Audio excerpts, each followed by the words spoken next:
북한 최고 권력의 그림자 속에서 김여정을 지켰던 한 경호원이 있었습니다. 절대 충성으로 무장한 채 평양의 혹독한 추위를 견디며 사명을 다하던 그는 권력의 핵심에서 충격적인 진실과 마주하게 됩니다. 어린 후계자 김주애가 성인이 되어가며 일어나는 격렬한 권력 투쟁, 리설주의 무서운 세력 확산, 그리고 김여정의 서서히 무너져가는 지위까지 이 모든 암투를 최전선에서 목격한 그는 마침내 생사를 건 극한의 선택을 하게 됩니다. 경호부장이 목숨을 걸고 국경을 넘어 전하는 충격적인 진실과 북한 최고 권력층의 민낯을 지금부터 전해드립니다. 구독 눌러주시고 댓글에 구독이라고 남겨주시면 자랑스러운 한국을 널리 알리는데 큰 도움이 됩니다. 안녕하세요. 저는 정태수입니다. 그 모든 것은 이렇게 시작되었습니다. 저는 평양 중구역, 그곳에서도 가장 핵심부에 위치한 당 청사 앞에 서 있었습니다. 검은색 정장에 선글라스를 낀 채 김여정 동지를 호위하는 것이 제 임무였습니다. 호위사령부 소속 특수경호원. 북한에서 이보다 더 영광스러운 직책이 또 있을까요? 당시 35살이었던 저는 그렇게 믿었습니다. 아침 6시, 평양의 새벽은 고요했습니다. 대동강변을 따라 조깅을 하는 특권층 자녀들, 깨끗하게 정비된 거리, 그리고 시간에 맞춰 움직이는 전차들. 제가 사는 아파트는 창광거리의 고층 아파트였습니다. 28층. 창문 너머로 보이는 평양 시내는 마치 그림 같았습니다. 매일 아침 배급되는 쌀과 고기, 그리고 특별 공급되는 외국산 식료품들. 저는 북한 최상층 1%의 삶을 살고 있었습니다. 정태수 동무, 오늘 일정은 오전 10시 당 중앙위원회 회의, 오후 3시 현지 지도 수행입니다. 선임 경호원 한상철 대좌가 제게 브리핑을 했습니다. 저는 고개를 끄덕이며 권총 휴대를 확인했습니다. 호위사령부 경호원들은 특별히 선발됩니다. 키 180cm 이상, 집안 성분 3대가 깨끗해야 하며 체력과 사격 실력은 기본입니다. 저는 함경북도 청진 출신이지만 할아버지가 항일 빨치산 출신이었기에 이 자리에 올 수 있었습니다. 경애하는 최고 존엄을 목숨으로 보위하자. 매일 아침 우리는 이 구호를 외쳤습니다. 그리고 저는 그것을 진심으로 믿었습니다. 김정은 원수님, 그리고 그의 여동생 김여정 동지를 지키는 것이 곧 조국을 지키는 것이라고 배웠습니다. 평양 시민들이 우리를 바라보는 경외의 눈빛, 그것은 저에게 자부심을 주었습니다. 점심시간이었습니다. 경호원 전용 식당에서 나오는 음식은 일반 주민들이 상상할 수 없는 수준이었습니다. 돼지고기 김치찌개, 흰쌀밥, 그리고 신선한 야채들. 하지만 식사 중에도 우리는 긴장을 늦출 수 없었습니다. 언제든 비상호출이 올 수 있었으니까요. 태수야, 너는 정말 운이 좋은 놈이야. 이 나라에서 이만한 대우받는 사람이 몇이나 되겠나? 동료 경호원 오성민 상위가 말했습니다. 저는 웃으며 고개를 끄덕였습니다. 그의 말이 맞았습니다. 평양에서도 대부분의 사람들은 배급이 끊겨 장마당에 의존해 살아가고 있었습니다. 하지만 우리는 달랐습니다. 우리는 특별했습니다. 오후 3시, 김여정 동지의 현지 지도가 시작되었습니다. 평양 외곽의 한 공장을 방문하는 일정이었습니다. 저는 그녀의 뒤에서 3m 거리를 유지하며 주변을 경계했습니다. 김여정 동지는 카리스마가 넘치는 분이었습니다. 날카로운 눈빛, 단호한 말투. 공장 책임자들은 그녀 앞에서 벌벌 떨었습니다. 생산 목표를 달성하지 못한 것은 당과 수령에 대한 배신입니다. 그녀의 목소리가 공장 안에 울려 퍼졌습니다. 공장 지배인의 얼굴이 새하얗게 질렸습니다. 저는 그 모습을 보면서도 아무런 감정을 느끼지 못했습니다. 당시 제게 그것은 당연한 일이었습니다. 임무를 완수하지 못하면 대가를 치러야 한다고 배웠으니까요. 저녁이 되어 평양으로 돌아왔습니다. 창광거리의 아파트 창문으로 보이는 도시의 불빛들. 하지만 그 불빛 너머 어둠 속에 감춰진 평양의 진짜 모습을 저는 아직 몰랐습니다. 아니, 보려 하지 않았습니다. 저는 체제를 의심하지 않았습니다. 그저 주어진 임무를 충실히 수행하는 것. 그것이 제 삶의 전부였습니다. 하지만 그날 밤 잠자리에 들기 전 문득 이상한 생각이 스쳤습니다. 공장에서 본 노동자들의 수척한 얼굴, 그리고 공포에 질린 지배인의 표정. 그것이 정말 옳은 것일까? 저는 고개를 저으며 그 생각을 떨쳐냈습니다. 이런 생각을 하는 것 자체가 위험했습니다. 다음 날도 그 다음 날도 똑같은 일상이 반복되었습니다. 하지만 제 마음 한구석에는 작은 의문이 자리 잡기 시작했습니다. 그리고 그 의문은 곧 제 인생을 완전히 바꿔놓을 사건의 시작이 될 것이었습니다. 그 사건은 2024년 9월 어느 화창한 오후에 일어났습니다. 저는 평소처럼 김여정 동지의 일정을 수행하고 있었습니다. 당 중앙위원회 청사 3층. 그녀의 집무실 앞 복도에서 경계를 서고 있었습니다. 들어오십시오. 그녀의 목소리가 들렸고 당 간부 한 명이 떨리는 손으로 문을 열고 들어갔습니다. 저는 문 밖에서 대기하고 있었지만 방음이 완벽하지 않은 탓에 안의 대화가 희미하게 들렸습니다. 동무, 이게 뭡니까? 보고서 제출 기한을 넘긴 것도 모자라 내용도 엉망입니다.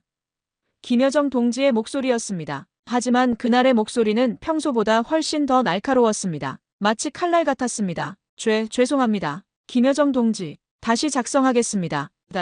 당신은 기회를 이미 3번이나 받았습니다. 이것은 무능이 아니라 고의적 태업입니다. 쾅! 무언가가 바닥에 던져지는 소리가 났습니다. 그리고 이어진 침묵. 저는 긴장한 채 문을 응시했습니다. 30분 후, 그 간부는 창백한 얼굴로 나왔습니다. 그의 손은 여전히 떨리고 있었고 이마에는 땀이 송글송글 맺혀 있었습니다. 그날 저녁 선임 경호원 한상철 대좌가 제게 말했습니다. 태수야, 오늘 그 이승호 부장 봤지? 조심해라. 요즘 김여정 동지 성격이 예전 같지 않아. 무슨 말씀이십니까? 몇 달 전부터야. 사소한 실수도 용납하지 않으시더라고. 지난달에도 비서 한 명이 커피 온도가 맞지 않다고 쫓겨났어. 저는 그 말을 듣고 불편한 기분이 들었습니다. 하지만 곧 그것은 높은 기준을 가진 지도자의 당연한 모습이라고 스스로를 설득했습니다. 그로부터 일주일 후 더 큰 사건이 터졌습니다. 저와 함께 근무하던 경호원 강동욱 중위가 실수를 저질렀습니다. 김여정 동지가 차에서 내릴 때 그가 문을 여는 타이밍이 3초 늦었습니다. 단 3초였습니다. 강동욱 중위, 당신 지금 뭐 하는 겁니까?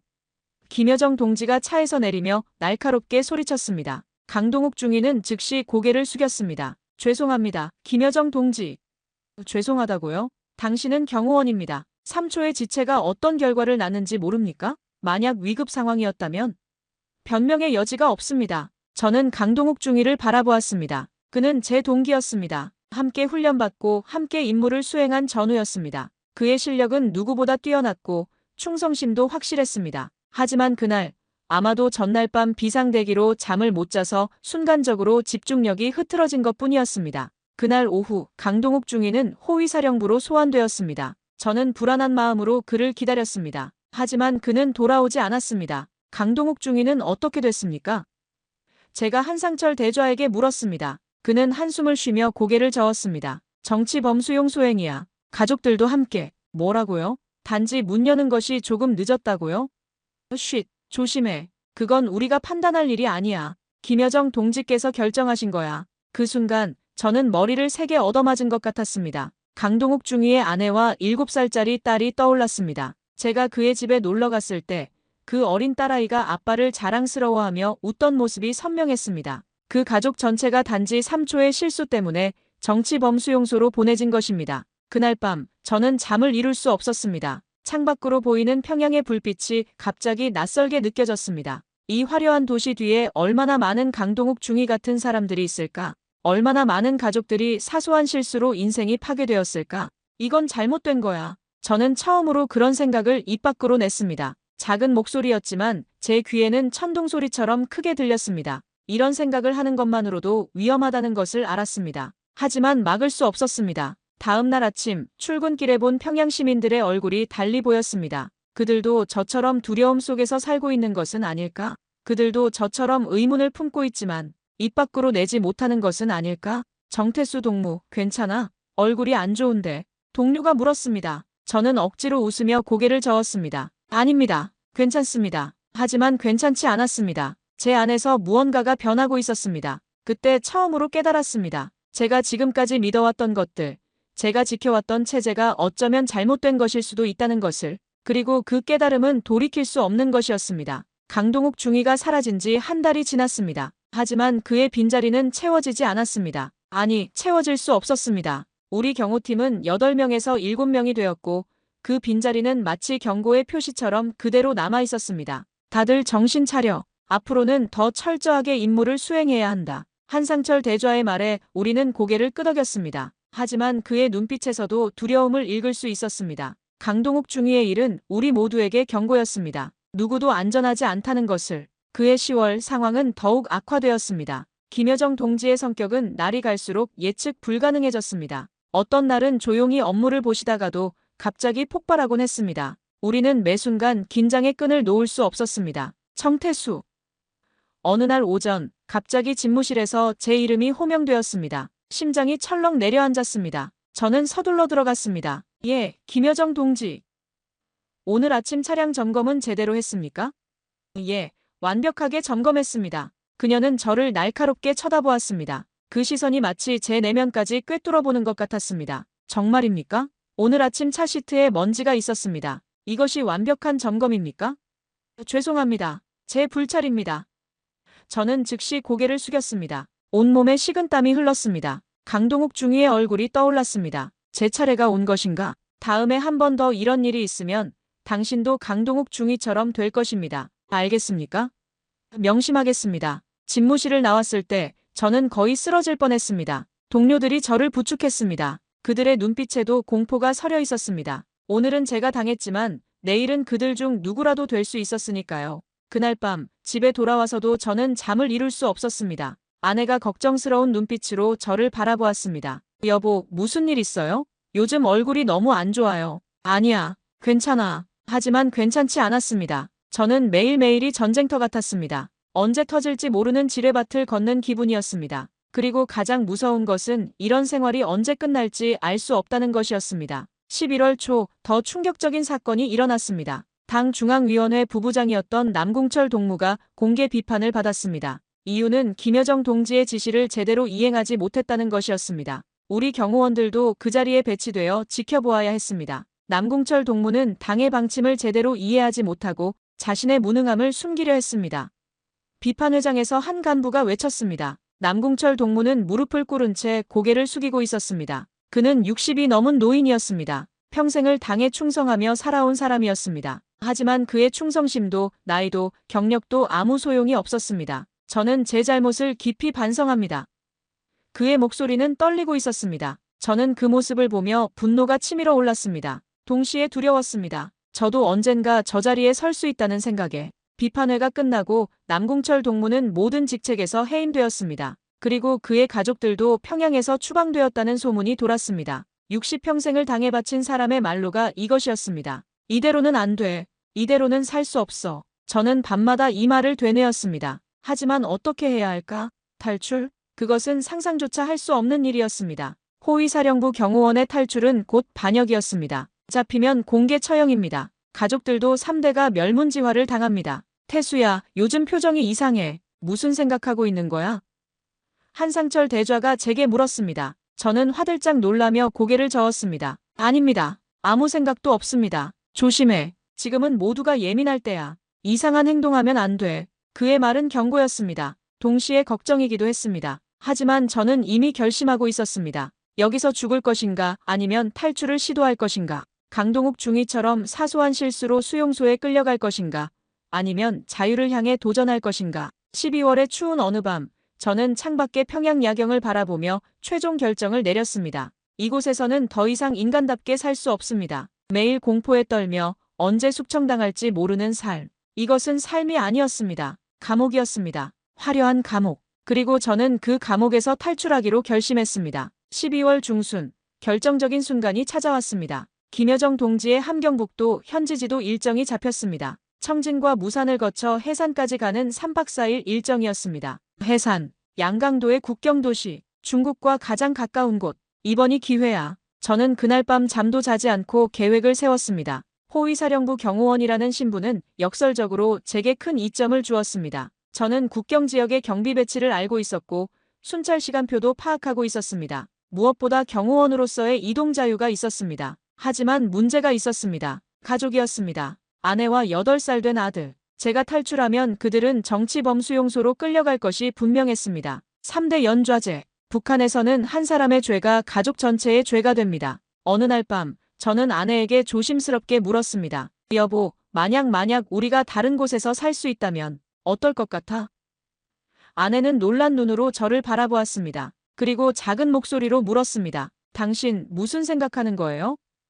아무것도 아니야. 그냥 만약의 이야기야. 아내는 제 눈을 오래 바라보더니 고개를 저었습니다. 위험한 생각은 하지 마세요. 우리에게는 아들이 있어요. 그 말에 제 가슴이 찢어지는 것 같았습니다. 아내는 제 의중을 눈치챘지만 두려움 때문에 거부한 것입니다. 저는 그날 밤 가장 고통스러운 결정을 내렸습니다. 혼자 가기로. 용서해줘. 하지만 이렇게라도 하지 않으면 우리 모두 죽어. 저는 아내와 아들이 잠든 모습을 오래도록 바라보았습니다. 이것이 마지막이 될 수도 있었습니다. 눈물이 났지만 참았습니다. 울 시간도 없었습니다. 준비는 치밀하게 했습니다. 먼저 돈이었습니다. 호위사령부 경호원의 월급은 북한 기준으로는 상당했습니다. 저는 지난 3년간 모아둔 돈을 중국 위안화로 바꿨습니다. 장마당의 암거래상을 통해서였습니다. 위험한 일이었지만 선택의 여지가 없었습니다. 총 5천 위안, 한국 돈으로 약 800만 원 정도였습니다. 다음은 정보 수집이었습니다. 저는 이전에 국경 경비 임무를 수행한 적이 있었습니다. 그때 파악한 정보들을 다시 정리했습니다. 두만강의 얼음이 어는 시기, 순찰대의 교대 시간, 감시가 약한 구간, 모든 것을 머릿속에 새겼습니다. 태수 동무 해산 일정 때 특별히 조심해야 할 게 있습니다. 출발 이틀 전 한상철 대좌가 브리핑을 했습니다. 최근 탈북자가 늘어나서 국경 경비가 강화되었습니다. 우리도 긴장의 끈을 놓으면 안 됩니다. 아이러니했습니다. 제가 바로 그 탈북을 준비하고 있었으니까요. 12월 21일 우리는 평양을 출발했습니다. 김여정 동지의 전용 열차였습니다. 평양에서 청진까지는 약 12시간이 걸렸습니다. 저는 그 시간 내내 긴장했습니다. 혹시 제 계획이 들통난 것은 아닐까? 혹시 누군가 제 이상한 행동을 보고한 것은 아닐까? 청진에 도착했습니다. 그곳은 제 고향이었습니다. 하지만 고향이라는 감상에 젖을 여유는 없었습니다. 우리는 이틀간 청진과 무산의 공장들을 시찰했습니다. 그리고 마침내 12월 23일 해산에 도착했습니다. 해산의 추위는 평양과는 비교할 수 없었습니다. 영하 25도. 하지만 제게는 그것이 축복이었습니다. 두만강이 얼어붙었다는 뜻이었으니까요. 오늘 밤 숙소 경비는 1조와 2조로 나눠서 합니다. 태수는 2조, 새벽 2시부터 6시까지. 완벽했습니다. 새벽 시간대는 경비가 가장 느슨할 때였습니다. 그리고 교대 시간 직후는 혼란스러울 것이었습니다. 그날 밤 저는 짐을 쌌습니다. 최소한의 옷까지, 돈, 그리고 신분증.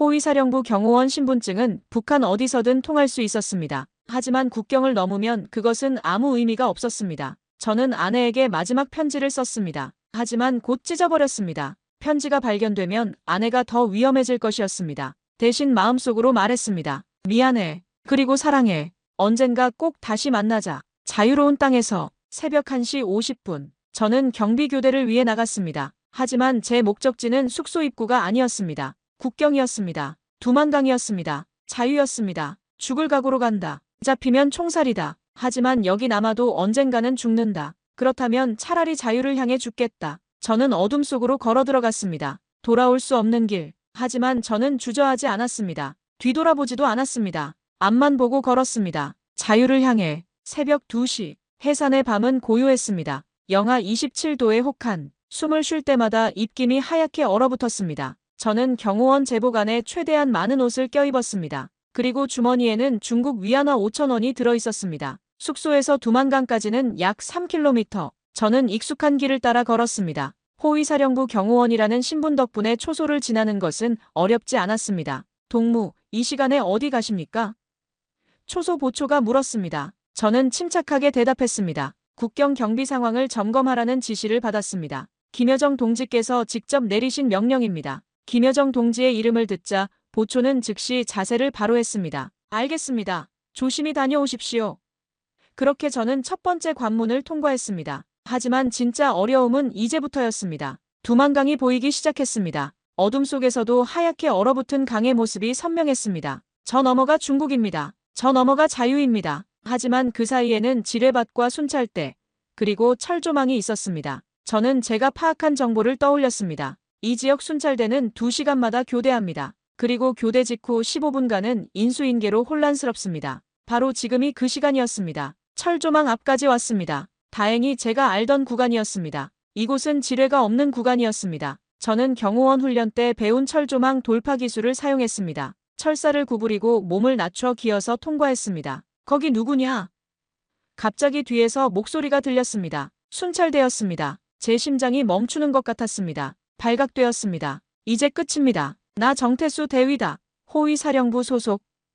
저는 즉시 소리쳤습니다. 그리고 신분증을 꺼내 보였습니다. 순찰대원이 가까이 왔습니다. 그는 제 신분증을 확인했습니다. 호위사령부라고요? 이 시간에 왜 여기 계십니까? 국경 경비 점검 중이다. 김여정 동지의 명령이니 방해하지 마라. 제 목소리는 떨리고 있었지만 최대한 권위적으로 말했습니다. 순찰대원은 잠시 망설이다가 경례를 했습니다. 알겠습니다. 조심하십시오. 그가 돌아섰습니다. 저는 그 순간을 놓치지 않았습니다. 철조망을 완전히 통과하고 강둑으로 내려갔습니다. 뒤에서 다시 소리가 들렸습니다. 잠깐만, 뭔가 이상한데. 순찰대원이 의심하기 시작한 것입니다. 저는 더 이상 숨길 수 없다는 것을 알았습니다. 달렸습니다. 두만강을 향해 전력으로 달렸습니다. 탈북자다. 쏴라. 총소리가 울렸습니다. 탕, 탕, 탕. 총알이 제 옆을 스쳐 지나갔습니다. 저는 지그재그로 달렸습니다. 군사훈련 때 배운 대로 움직였습니다. 아이러니하게도 저를 죽이려는 그들과 같은 훈련을 받았습니다. 드디어 강에 도착했습니다. 얼음이 두껍게 얼어 있었습니다. 저는 주저하지 않고 얼음 위로 뛰어들었습니다. 뒤에서 계속 총소리가 들렸습니다. 제 다리에 뜨거운 무언가가 스쳤습니다. 총알이었습니다. 하지만 멈출 수 없었습니다. 죽어도 여기서 죽을 순 없어.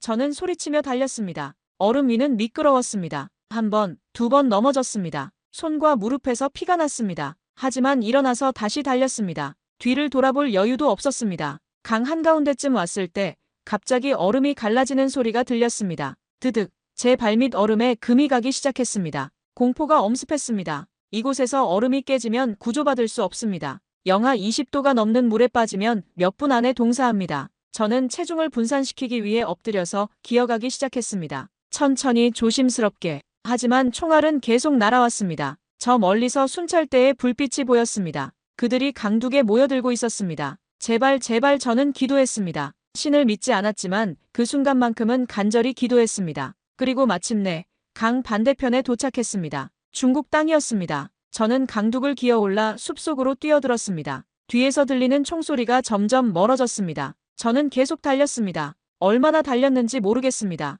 다리가 풀려 더 이상 움직일 수 없을 때까지 달렸습니다. 어느 순간 쓰러졌습니다. 눈 속에 얼굴을 묻고 숨을 헐떡였습니다. 온몸이 떨렸습니다. 추위 때문인지 공포 때문인지 알 수 없었습니다. 하지만 저는 살아있었습니다. 그리고 북한을 벗어났습니다. 나는 해냈어. 나는 살아남았어. 저는 눈물을 흘렸습니다. 태어나서 처음으로 자유를 느낀 순간이었습니다. 하지만 동시에 알았습니다. 이것은 끝이 아니라 시작이라는 것을. 진짜 어려움은 이제부터라는 것을. 중국 땅에 발을 디딘 순간 저는 자유를 얻었다고 생각했습니다. 하지만 그것은 착각이었습니다. 중국은 제게 또 다른 감옥이었습니다. 새벽이 밝아오고 있었습니다. 저는 숲속에 숨어서 멀리 마을을 바라보았습니다. 중국 지린성의 작은 마을이었습니다. 연기가 피어오르는 굴뚝들, 그리고 천천히 움직이기 시작하는 사람들. 평범한 아침 풍경이었습니다. 하지만 저에게는 아무것도 평범하지 않았습니다. 제 다리에서는 피가 흐르고 있었습니다. 어젯밤 총알에 스친 상처였습니다.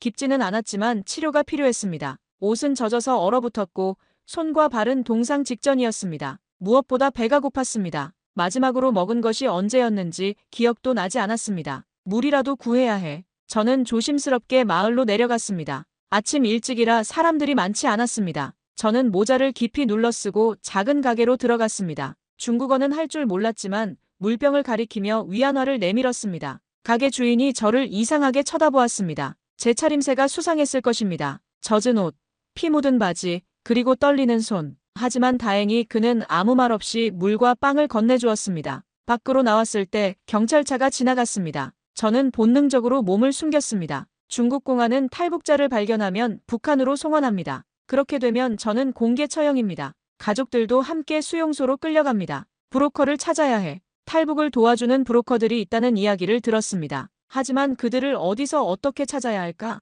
저는 중국어도 못하고 이곳 지리도 모릅니다. 완전히 맨손이었습니다. 며칠간 저는 마을 외곽의 빈 창고에 숨어 지냈습니다. 밤에만 나와서 쓰레기통을 뒤지며 먹을 것을 찾았습니다. 한때 북한 최고 권력층을 호위하던 경호원이 이제는 쓰레기를 뒤지고 있었습니다. 굴욕적이었지만 살기 위해서는 어쩔 수 없었습니다. 일주일쯤 지났을 때 한 조선족 노인을 만났습니다. 그는 제가 쓰레기통을 뒤지는 것을 보고 다가왔습니다. 북에서 왔어? 저는 놀라서 뒤를 돌아봤습니다. 노인은 조선말을 했습니다. 저는 잠시 망설였지만 선택의 여지가 없었습니다. 예, 그렇습니다. 여기서 이러고 있으면 곧 잡혀. 나를 따라와. 노인은 저를 자신의 집으로 데려갔습니다. 작은 시골집이었습니다. 그는 제게 따뜻한 음식과 깨끗한 옷을 주었습니다. 그리고 상처를 치료해 주었습니다. 고맙습니다. 정말 감사합니다. 저는 몇 번이고 고개를 숙였습니다. 노인은 쓸쓸하게 웃었습니다. 나도 옛날에는 북쪽 사람이었어. 6.25 때 내려온 사람이지. 너 같은 사람들을 보면 그냥 지나칠 수가 없더라고. 노인은 제게 브로커 연락처를 알려주었습니다. 그리고 경고했습니다. 조심해. 브로커들 중에도 나쁜 놈들이 많아. 돈만 받고 공안에 신고하는 놈들도 있어. 이틀 후, 저는 브로커를 만났습니다. 30대 중국 남자였습니다. 그는 저를 위아래로 훑어보더니 말했습니다. 한국 가려면 8천 위안이야. 지금 얼마 있어? 5천 위안 있습니다. 부족해. 최소 7천은 있어야 해. 저는 절망했습니다. 더 이상 돈이 없었습니다. 브로커는 잠시 생각하더니 말했습니다. 좋아. 특별히 5천 위안만 받을게. 대신 중국에서 석 달간 일해. 내가 시키는 대로. 선택의 여지가 없었습니다. 저는 고개를 끄덕였습니다. 그렇게 시작된 중국 생활은 악몽이었습니다. 저는 불법 체류자였기 때문에 신분을 숨겨야 했습니다. 브로커가 시킨 일은 주로 건설 현장 막노동이었습니다. 새벽부터 밤까지 일했지만 제대로 된 임금도 받지 못했습니다. 브로커가 대부분을 가져갔으니까요. 언제까지 이렇게 살아야 합니까? 제가 물었을 때 브로커는 냉소적으로 웃었습니다. 급한 건 내가 아니라 너야. 여기서 잡히면 북한으로 돌아가는 거 알지? 참고 견뎌. 어느 날 밤 공안 단속이 있었습니다. 저는 간신히 도망쳐서 산속에 숨었습니다. 그날 밤 영하 15도의 추위 속에서 떨며 새벽을 기다렸습니다. 그때 깨달았습니다. 중국도 북한만큼이나 위험하다는 것을. 석 달이 지나고 브로커가 다시 연락했습니다. 준비됐어. 이제 라오스로 갈 거야. 거기서 태국 거쳐 한국 가는 거지. 드디어였습니다. 하지만 동시에 두려웠습니다. 이 브로커를 정말 믿어도 되는 걸까? 하지만 다른 방법이 없었습니다. 저는 그의 말을 따를 수밖에 없었습니다. 중국에서의 석 달은 제 인생에서 가장 힘든 시간이었습니다. 자유를 얻었다고 생각했지만 실제로는 또 다른 감옥에 갇힌 것이었습니다. 매일매일이 공포였고 매 순간이 불안이었습니다. 하지만 포기할 수 없었습니다. 여기서 멈추면 모든 것이 끝입니다. 2025년 3월, 저는 중국 남부로 이동했습니다. 브로커는 저를 포함해 5명의 탈북자들을 모았습니다. 모두 비슷한 처지였습니다. 북한을 떠나 중국에서 숨어 지내다가 이제 한국을 향해 떠나는 사람들이었습니다. 여기서부터는 조심해야 해. 국경 지역은 경비가 삼엄하거든. 브로커가 말했습니다. 우리는 트럭 짐칸에 숨어서 이동했습니다. 어둡고 좁은 공간, 숨쉬기조차 힘들었습니다. 하지만 불평할 수 없었습니다. 이것이 유일한 방법이었으니까요. 이틀을 꼬박 이동한 끝에 중국 라오스 국경에 도착했습니다. 밤이었습니다. 브로커는 우리를 산길로 안내했습니다. 불빛 하나도 켜지 마. 소리도 내지 마. 그냥 내 뒤만 따라와. 우리는 어둠 속을 걸었습니다. 발밑이 보이지 않아서 몇 번이고 넘어졌습니다. 함께 가던 한 여성은 발목을 삐었지만 소리도 내지 못하고 절뚝거리며 걸었습니다. 우리 모두 한계에 달해 있었습니다. 새벽이 되어서야 라오스에 도착했습니다. 저는 그제야 안도의 한숨을 쉬었습니다. 라오스는 중국과 달리 탈북자를 북한으로 송환하지 않습니다. 여기서는 적어도 북으로 끌려갈 위험은 없었습니다. 하지만 안심하기에는 이르렀습니다. 브로커가 갑자기 말했습니다. 여기서 돈이 더 필요해. 1인당 1,000위안씩 더 내야 해. 뭐라고요? 처음에는 그런 말 없었잖습니까? 함께 온 한 남성이 항의했습니다. 브로커는 차갑게 웃었습니다. 싫으면 여기 남아. 나는 상관없어. 우리는 어쩔 수 없었습니다. 모두 가진 돈을 긁어 모아 브로커에게 주었습니다. 저는 마지막 남은 1,000위안을 건넸습니다. 이제 제게는 단 한 푼도 남지 않았습니다. 라오스의 작은 마을에서 우리는 며칠을 기다렸습니다. 다음 이동 준비가 될 때까지였습니다. 그 기간 동안 저는 함께 온 탈북자들의 이야기를 들었습니다. 28살 여성은 인신매매로 중국에 팔려갔다가 도망쳤습니다. 40대 남성은 정치범수용소에서 탈출했습니다. 19살 소녀는 부모를 잃고 혼자 탈북했습니다. 모두가 절망적인 상황에서 목숨을 걸고 도망친 사람들이었습니다. 우리 정말 한국 갈 수 있을까요? 소녀가 불안한 목소리로 물었습니다. 저는 확신할 수 없었지만 그래도 대답했습니다. 갈 수 있어. 우리는 여기까지 왔잖아. 조금만 더 견디면 돼. 일주일 후, 우리는 태국으로 이동했습니다. 이번에는 화물선을 이용했습니다. 메콩강을 따라 내려가는 여정이었습니다. 배 안은 더웠고 습했습니다. 모기들이 들끓었고 물도 제대로 없었습니다. 하지만 참았습니다. 이제 거의 다 왔으니까요. 태국에 도착했을 때 새로운 문제가 생겼습니다. 브로커가 연락이 끊긴 것입니다. 우리는 방콕의 한 낡은 여관에 남겨졌습니다. 돈도 없고 연락처도 없고 태국어도 할 줄 모릅니다. 어떡하지? 우리 어떻게 해야 해? 모두가 패닉에 빠졌습니다. 저는 침착하게 생각했습니다. 호위사령부에서 배운 위기대처 능력을 발휘할 때였습니다. 한국 대사관으로 가야 합니다. 거기 가면 우리를 도와줄 겁니다. 하지만 어떻게 가요? 돈도 없는데. 걸어서라도 갑니다. 포기할 수 없어요. 저는 여관 주인에게 한국 대사관 위치를 물어봤습니다. 제스처와 간단한 영어 단어로 겨우 의사소통을 했습니다. 대사관은 여기서 30km 떨어진 곳에 있었습니다. 다음 날 새벽, 우리 5명은 걷기 시작했습니다. 방콕의 뜨거운 태양 아래를 걸었습니다. 물도 없고 음식도 없었습니다. 발에는 물집이 잡혔고 온몸이 땀으로 젖었습니다. 하지만 멈추지 않았습니다. 중간에 한 태국 식당 주인이 우리를 불쌍히 여겨 물과 음식을 주었습니다. 저는 그 순간 인간의 선함을 다시 믿게 되었습니다. 세상에는 아직 좋은 사람들이 있습니다. 오후 늦게 드디어 한국 대사관이 보였습니다. 태극기가 바람에 펄럭이고 있었습니다. 그 순간 눈물이 났습니다. 저는 평생 태극기를 본 적이 없었습니다. 북한에서는 인공기만 봤으니까요. 하지만 그 순간 저는 알았습니다. 저 깃발이 제 새로운 나라의 깃발이라는 것을. 우리는 북한에서 온 탈북자입니다. 도와주세요. 대사관 정문에서 저는 소리쳤습니다. 경비원이 놀라서 달려왔습니다. 그리고 곧 직원들이 나왔습니다. 들어오세요. 안전합니다. 이제 괜찮습니다. 그 말을 듣는 순간 저는 그 자리에 주저앉았습니다. 긴장이 풀리면서 온몸에 힘이 빠졌습니다. 함께 온 사람들도 울기 시작했습니다. 우리는 해냈습니다. 우리는 살아남았습니다. 대사관에서 이틀을 보냈습니다. 그리고 특별기를 타고 한국으로 출발했습니다. 비행기 안에서 창밖을 바라보며 생각했습니다. 이제 정말 끝났구나. 이제 정말 자유로워졌구나. 2025년 5월 12일, 저는 인천공항에 도착했습니다. 비행기에서 내리는 순간 에어컨 바람이 시원하게 느껴졌습니다. 하지만 진짜 충격은 그 다음이었습니다. 공항 문을 나서는 순간 저는 그 자리에 멈춰 섰습니다. 5초도 채 되지 않았을 것입니다. 하지만 그 5초 안에 제 세계관이 완전히 무너졌습니다. 사람들이 자유롭게 걸어다녔습니다. 아무도 감시하지 않았습니다. 경찰도 보위부원도 안전원도 없었습니다.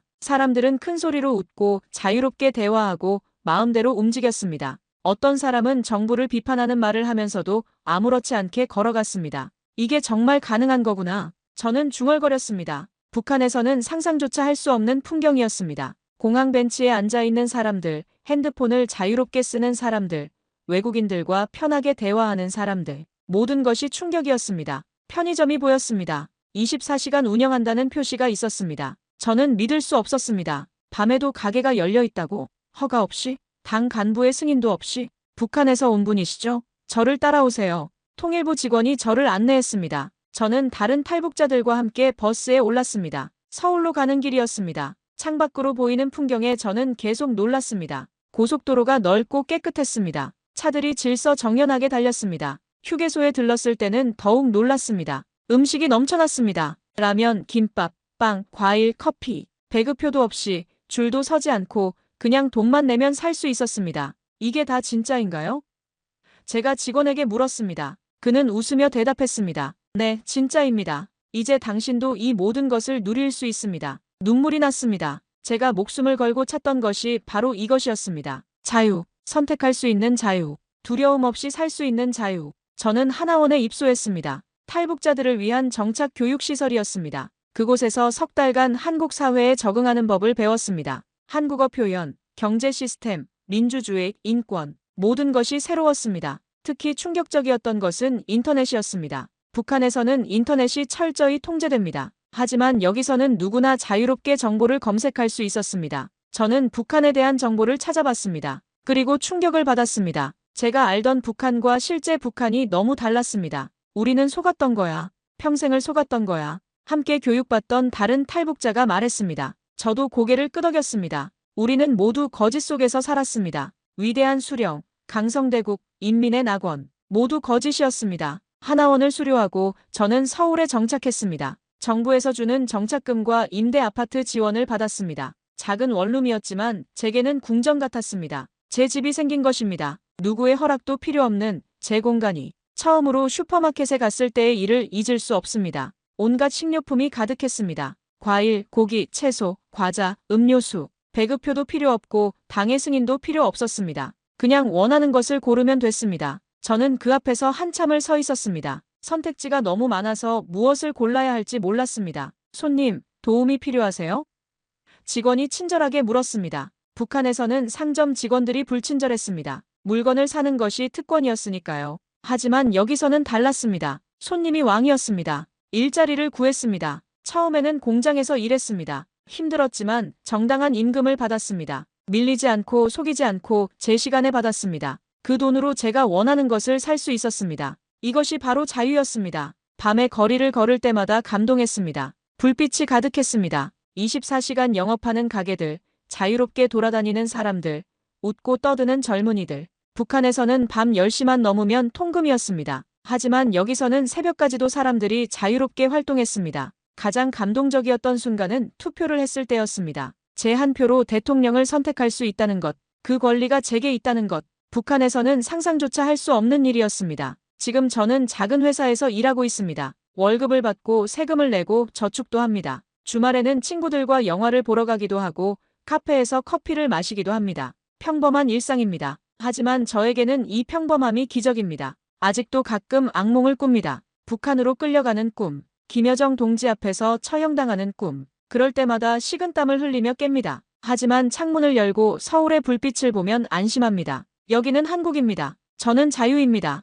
북한에 두고 온 아내와 아들을 생각하면 가슴이 아픕니다. 그들은 지금 어디서 무엇을 하고 있을까? 살아는 있을까? 언젠가 만날 수 있을까? 저는 모든 돈을 모아서 그들을 데려올 계획입니다. 언젠가는 꼭 북한에 남아있는 동포들에게 말하고 싶습니다. 자유는 실제로 존재합니다. 우리가 배운 것은 거짓입니다. 바깥 세상은 적대적이지 않습니다. 오히려 따뜻하고 자유롭습니다. 두려워하지 마세요. 용기를 내세요. 그리고 한국 국민 여러분께 감사합니다. 저 같은 사람을 받아주고 도와주고 새로운 삶을 살 수 있게 해주셔서 감사합니다. 저는 이제 대한민국 국민입니다. 이 나라를 사랑하고 이 나라를 위해 살겠습니다. 자유는 공짜가 아닙니다. 저는 그것을 목숨을 걸고 배웠습니다. 하지만 자유는 그 어떤 대가를 치르더라도 얻을 가치가 있습니다. 여러분, 이 이야기를 더 많은 사람들과 공유해주세요. 진실이 널리 알려져야 세계가 준비할 수 있어요. 감사합니다.